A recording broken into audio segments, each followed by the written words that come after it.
আমাদের এখানে যে এই মৌজার মধ্যে আমাদের প্রায় 700 বিঘা সম্পত্তির আমাদের টার্গেট আছে।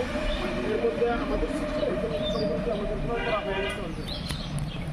কিছু পাওয়ারে কিছু সাবকল লাগে, আমরা ক্রয় করে এগুলার মধ্যে থেকে আপনাদেরকে আমরা বেশিরভাগ সম্পত্তি আমরা আপনাদেরকে সাব রেজিস্ট্রি করে দিয়ে দিয়েছি এবং কিছু আপনারা আমাদের কাছ থেকে নিয়েছেন যেগুলো ইনস্টলমেন্টে অলরেডি চলছে। আমি সিআরবি বিভাগে কাজ করি কোম্পানির, আপনারা জানেন, অনেকে আমাকে চিনেন যে আপনাদের কাছ থেকে আমি ওই ইনস্টলমেন্ট আনার জন্য আমি যাই।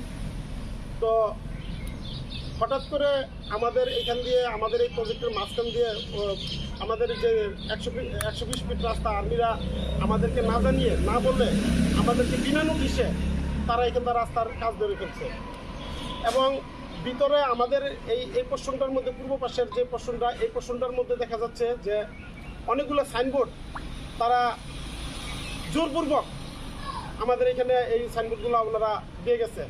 আমরা সেই 90-এর আগে স্বৈরাচার এরশাদকে দেখছি, বিগত 17 বছর আওয়ামী লীগ স্বৈরাচার সরকারকে দেখছি, এখন নব্য সরকার হিসাবে এই সেনাবাহিনী আবির্ভাব করছে, আবার তারা নাকি ম্যাজিস্ট্রেসি পাওয়ারও নিচ্ছে। আজকে আমাদের এই জনগণকে এই গ্রামবাসীকে পথে বসাবার একটা পাইতারা এই সেনাবাহিনী করতেছে। আজকে যে এইখান থেকে যে 120 ফিট রাস্তা করতেছে, এই রাস্তার মধ্যে 95% সম্পত্তি আমাদের কেনা, আর 5% সম্পত্তি আছে এলাকার লোকজনের। তার মধ্যে আমাদের এই পোর্শনের মধ্যে সবচেয়ে বেশি সম্পত্তি আমাদের কেনা।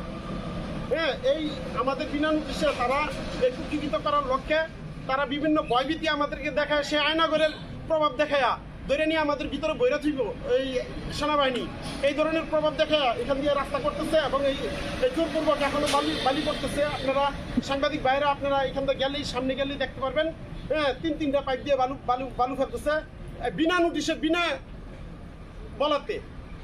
তারা জোরপূর্বকভাবে নিচ্ছে আমাদেরকে একরকম টুটির মধ্যে ধরে এই এলাকার জনগণকে টুটির মধ্যে ধরে এলাকার জনগণকে ফকির করার পাই তারা এই সেনাবাহিনী সর্বপ্রথম শুরু করছে। বিগত সময় দেখা গেছে সেনাবাহিনী জলসিঁড়ি 1 এবং জলসিঁড়ি 2-এর বালি ভরাটের জন্য দেখা গেছে যে এখানে অনেকেরই প্রাণ দিতে হয়েছে, এই গ্রামবাসী প্রাণ দিতে হয়েছে। তারা আবার পুনরাবৃত্তি করতে চেয়েছে এগুলা, কিন্তু এলাকার মানুষ তো শান্তিপ্রিয়, এলাকার মানুষ তো এগুলো চায় না, এই জনগণ চায় না। তাহলে আমরা চাই শান্তি। এখন সেনাবাহিনীর বিরুদ্ধে আপনারা কি